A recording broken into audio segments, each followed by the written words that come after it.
2017 সালের একটি সংবাদের শিরোনামে আমরা দেখছি আদিলুরের বিরুদ্ধে মামলা চলবে। দৈনিক ইত্তেফাকের খবর ছিল এটি। আদিলুর রহমানের অপরাধ কি? 2013 সালের শাপলা চত্বরে ঘটনার নিরপেক্ষ তথ্য প্রকাশ। তাহলে কি সত্য প্রকাশ করলেই এদেশে রাষ্ট্রদ্রোহী তকমা মেরে মুখ বন্ধ করে দেওয়া হতো? আমরা জানি যে এই আদিলুর রহমান শুভ্র বর্তমান অন্তর্বর্তীকালীন সরকারের উপদেষ্টা এবং তিনি একটি মানবাধিকার সংগঠন চালাতেন যার নামই ছিল অধিকার। সেই অধিকারের মাধ্যমে একটি রিপোর্ট বা প্রতিবেদন প্রকাশ করেছিল শাপলা চত্বরে কি পরিমাণ হতাহত হয়েছিল এই ঘটনাটি। জি, জুলাইয়ে যেভাবে গণহত্যা করলো এবং যেভাবে এটাকে ধামাচাপা দেওয়ার চেষ্টা করলো এই ফ্যাসিস্ট হাসিনা, প্রথমে তারা যখন পারলো না, যখন ফেসবুক বা অন্যান্য মাধ্যমে যখন জনগণ দেখা শুরু করলো যে কিভাবে তারা দমনপীড়ন চালাচ্ছে, তখন কিন্তু সাধারণ জনগণ সবাই কিন্তু এই আন্দোলনে সম্পৃক্ত হয়ে গিয়েছে, সবাই নেমে এসেছে এবং সবাই তখন এক দফাতে নেমে এসেছে যে হাসিনার পতন। কারণ সে অত্যাচারের পরিমাণ এতটা বাড়িয়ে দিয়েছিল যে যেখানে শ্বাস নেওয়া কথা বলা পর্যন্ত যায় না তার বিরুদ্ধে। একটা প্রোফাইল পিকচার লাল কেন হবে সেটাও অনেকে দিতে ভয় পাচ্ছে যে তাকে না গুম করে ফেলা হয়। এই সামান্য কারণের অপরাধের শাস্তিটাও এটা ছিল। তো তারপরে আমরা দেখতে পেলাম যে যখন সে কোনোভাবে এটা কন্ট্রোল করতে পারছে না, জনগণের মুখ যেভাবে চেপে ধরতে পারছে না, তখন সে কি করলো? ইন্টারনেট শাটডাউন করে দিল। দিয়ে সে আরেকটা অপচেষ্টা চালালো যে এখন তাহলে পুলিশ বাহিনীকে লেলিয়ে দিল যে তোমরা নির্বিচারে গুলি চালাও, এদেরকে থামাও। ঠিক এইভাবেই কিন্তু 2013 সালের এই ঘটনাটা ঘটেছিল, আলোচিত হয়েছিল। তারা কিন্তু একটা মানে শান্তিপূর্ণ একটা সমাবেশ করছিল। সেই সময় আমাদের মোহাম্মদ সাল্লাল্লাহু আলাইহি সাল্লামকে নিয়ে কটূক্তি করছিল কিছু ব্লগাররা এবং সেটার প্রতিবাদে শাহবাগে, এবং সেটার প্রতিবাদ তারা জানায় হেফাজতে ইসলামের কর্মীরা বা নেতারা ওই সময় জানিয়েছিল। এবং সেটারই একটা পার্ট হিসেবে মাদ্রাসার সাধারণ শিক্ষার্থী যে অনেক শিশুরা এসেছিল। এটা কোনো রাজনৈতিক কোনো আন্দোলন ছিল না। এটা ইনফ্যাক্ট হেফাজতে ইসলাম নামের সংগঠনটি তখন অতটা সুপরিচিত ছিল না।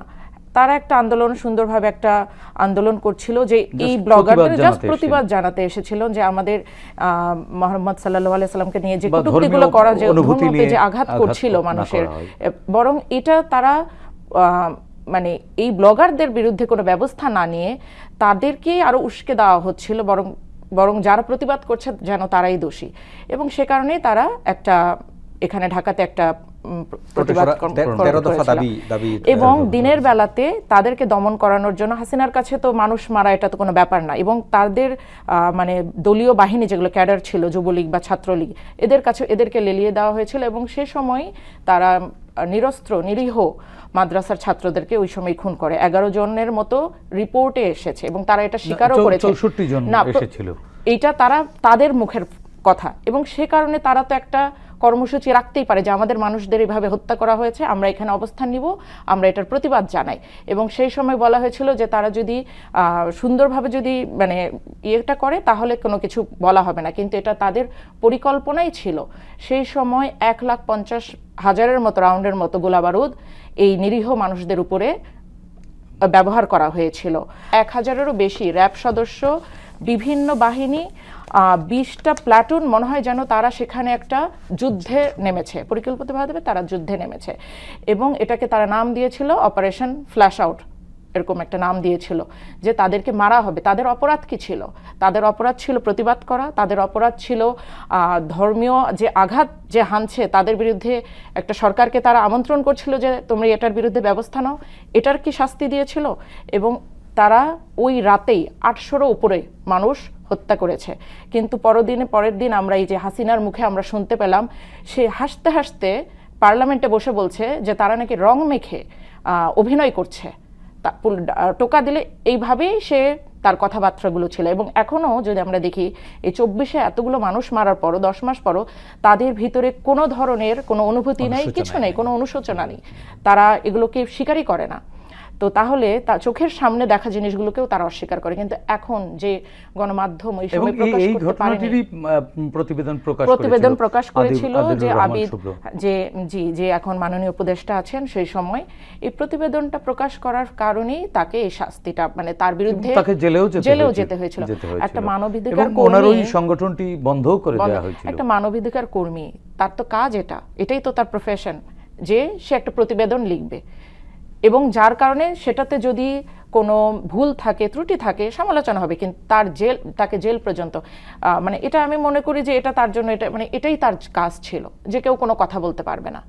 এবং সেই সময় মানে তাকে খুব অত্যাচারের মধ্যে দিয়ে যেতে হয়েছিল, কারাগার ভোগ করেছিল। আপনারা যারা পেশাজীবী আছেন, যারা যেমন আপনি, আপনার মতো ব্যারিস্টার যারা আছেন বা আইনজীবী বা সমাজের বিভিন্ন শ্রেণী পেশার মানুষ, তারাও তো কথা বলবার চেষ্টা করেননি? না, করেছিলেন। আমরা এটা নিয়ে প্রতিবাদ করেছিলাম সেই সময়। আমাদের জাতীয়তাবাদী আইনজীবী ফোরাম থেকে আমরা সেই সময় এটা নিয়ে প্রতিবাদ এটা নিয়ে হয়েছিল যে কেন একজন মানবাধিকার কর্মী, তিনি একজন আইনজীবীও, উনি এটা একটা প্রতিবেদন দিয়েছে এবং যার কারণে এটা কি অপরাধটা কোথায় যে তাকে জেলে যেতে হয়েছিল। আমরা এটা নিয়ে ওই সময় প্রতিবাদ করেছিলাম সকলে।